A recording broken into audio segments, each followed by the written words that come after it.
What's up guys, Mustang Doctor, and I had to come to you guys tonight to talk a little bit about IMRCs, what those are and why you can't delete them in the tune only, why you have to do that mechanically. I'm going to flip you guys around, I'm going to show you what I'm talking about, and then we'll dive in and go from there. Okay guys, so right now we're looking at a Gen 2 intake manifold.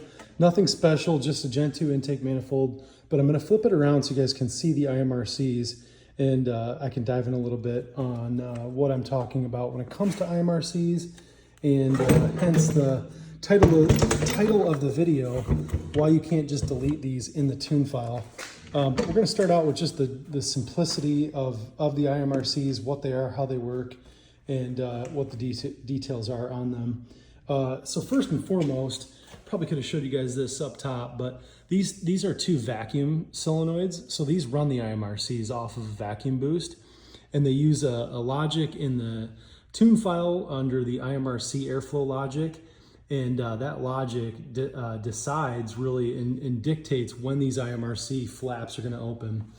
And basically what the IMRC stand for is intake manifold runner controls. So essentially what they are, these are the intake manifold runners on both sides. Air is coming in through the intake, through the throttle body, right in there, and it's coming into the intake manifold itself. This is flipped upside down now. It's running through these intake runners, and then it's pumping up into the heads, or pumping down into the heads. So essentially what's happening is the air is coming through, and these IMRCs are designed, again, off vacuum, and they're designed to open and close depending on what the IMRC logic is calling for.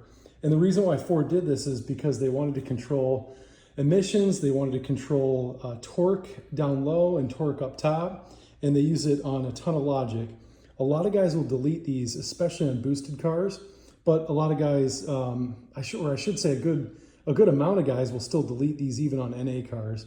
And so what we're working on tonight, and the reason why I wanted to come to you guys with this video, is this is the second car I've gotten, or tune file I should say, I've gotten this week with the same problem, where there's a surge under transient driving. So as the person's driving down the road, just under normal driving, the car wants to surge in and out of throttle, essentially. You can feel kind of an air surge. It's annoying, it's jerky. The car isn't right, it's very irritating.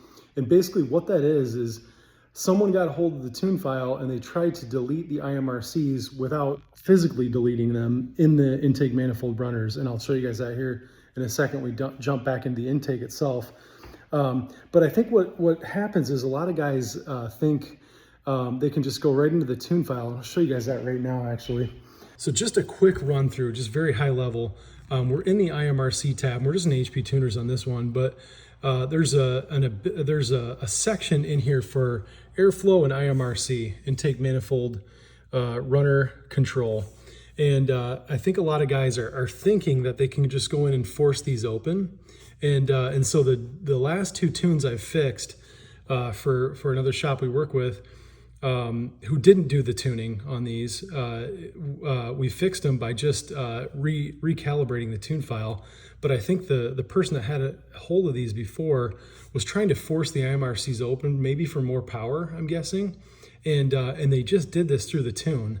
And so they essentially pretended as though the IMRCs were removed and forced them open at 100%, disabled the switch and everything else. And what happens is, these cars have so much logic in them. You can't just go into the tune file and just manipulate something like that carries a ton of logic.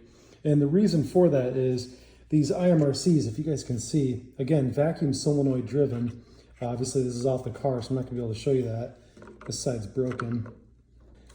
This came off of a Gen 2 car that we added a supercharger to. I can't see to get that to go. We added a supercharger to, there you go. I'm just pushing that solenoid, or that lever down that the vacuum solenoid is going to be driving when it's in the car. And you guys can see as I push that down, it's moving the IMRC runner flaps right inside the intake. So it's opening and closing those. And again, as I said, the Ford Coyote logic uses multiple map points to control this logic on when these should be open, when they should be closed, when they should be partially open and closed.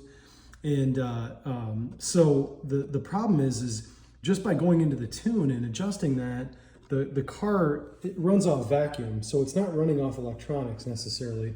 There's some electronics involved, but the problem with that is it's all messed up. If you go into the tune file and just do the tune, which what I just showed you guys wasn't a correct IMRC delete anyways, it was just a partial delete in the tune file, but don't delete them in the car itself. It's gonna have drivability issues like crazy. It's not gonna run right, it's not gonna have the right power either. It's really not gonna accomplish, I think, what this group was trying to do. So you've got to, if you're going to delete the IMRCs, they've got to be locked out on the actual intake manifold, and then they've got to be calibrated appropriately. And to be calibrated appropriately, there's going to be a ton of adjustments that you're going to make in the tune. So to mess with really any of these Coyote motors, you really want to be working with a tuner that is extremely familiar with the Coyote logic. It uses a ton of advanced logic in the tune file for IMRCs, for camshafts, really everything within the tune file. It's using quite a bit of advanced logic, and all of that logic plays well together. And so when you try to do one or the other, you find it doesn't play well together. And that's what we found on the last two cars that came through that we fixed, was just someone just tried to adjust the tune. I think they were probably just trying to push a little bit more power and thought that might do it, where their goal was to force these open. So what you guys are looking at right now is completely wide open intake manifold runner controls, or flaps. They're wide open, they're gonna let all the air through. And again, as I said, the problem is the logic in the tune is not designed to have these open all the time unless you're gonna tune for it. And if you just tune for it, you gotta lock them out, because if you don't lock them out, you're gonna get these flaps opening and closing on a vacuum. And that's just not gonna correlate well with the ECU. And so jumping from there, now that I've got this open, kind of want to show you guys the purpose of deleting the IMRCs and some of the things that can happen on a lot of these cars. Again, an IMRC delete is traditionally done on a boosted application, supercharged application, turbocharged application, something creating forced induction. And it's because a lot of that forced induction can really ruin or damage the flaps. These are just plastic controls. The flaps are plastic, the actuators are just plastic vacuum based, and even the levers are just plastic. So it's all just plastics, and when you're pushing a ton of boost through these cars and making 1,000 wheel, these things do not last. And when you're running E85, you're running the car a little bit leaner or richer or whatever, you're really manipulating a lot of the force that's coming through here, and they just don't last. So the best thing you can do is delete them on a boosted application. But some guys on the flip side, when they're really pushing max effort on the NA side, or naturally aspirated side, they also want to delete them as well. And this is a reason why we recommend guys to delete these really when they're thinking about it. Now, as I say that, if you're just running a regular NA setup that's just minor bolt-ons, I would not delete these. They do a good job of helping maintain some low-end torque. We'll tune out all of that, and we'll give you back all that low-end torque if you do decide to delete these. So it's not a big deal if you do from a power standpoint, but the drivability can be kind of tricky on IMRC deletes. We do a really good job of going into the calibration and data logging and revising as appropriate to make sure that the car drives as good as it did brand new and also has max effort power. But you can just run into all kinds of problems, and when you don't need to delete them, don't delete them. But if you're running a major max effort bolt-on, full bolt-on setup or FBO, and or you're running a boosted setup, you've got to delete these things. And this is one of the main reasons why a lot of guys delete them. Even all of that aside, is check this out, guys. So on this side, I just showed you guys the flap. If I can just show you one more time. I'm just pushing that lever down, and it's actuating the flaps. Those are opening. They're open all the way right now, and now they're all the way closed. Open, closed. So check this side out. This side is fully open, and I'm just gonna reach down here and play with this lever, and you guys can see it right here. I'm on the lever. I'm closing and opening. It's stuck, it's failed open, which is a rare occurrence. Usually these fail closed, which is really the worst case scenario.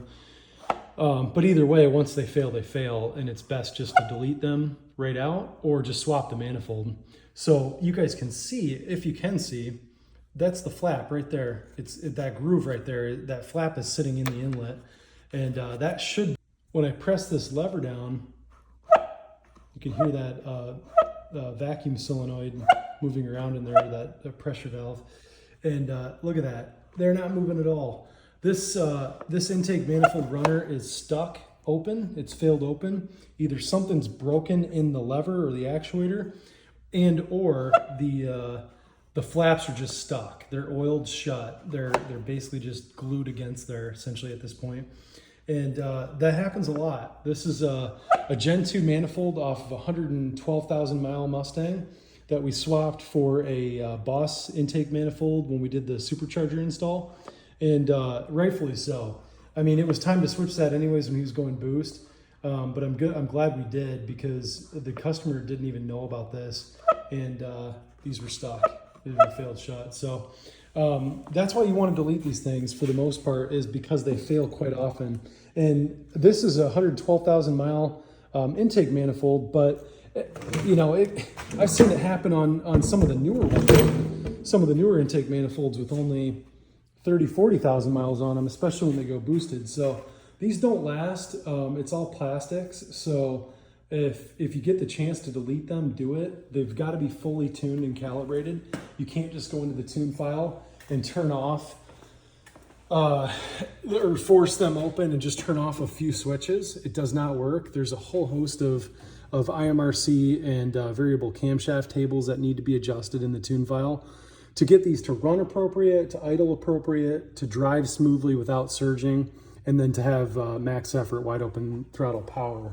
So delete your IMRCs if and when you can, unless you're running a light FB or a light bolt-on setup. If you're full bolt-on or you're boosted, delete them and reach out to me, reach out to us at P1 Tuners, and we can calibrate this for you guys and get it right. If you're running into an issue on your Mustang or your Coyote swap or anything else where it's surging or it's being funny, and you just can't get to the bottom of it, reach out to us as well.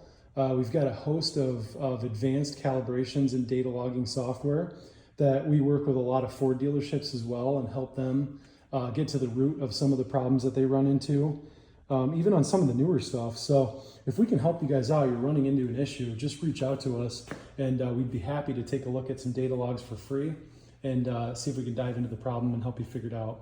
All right, guys, have a good one.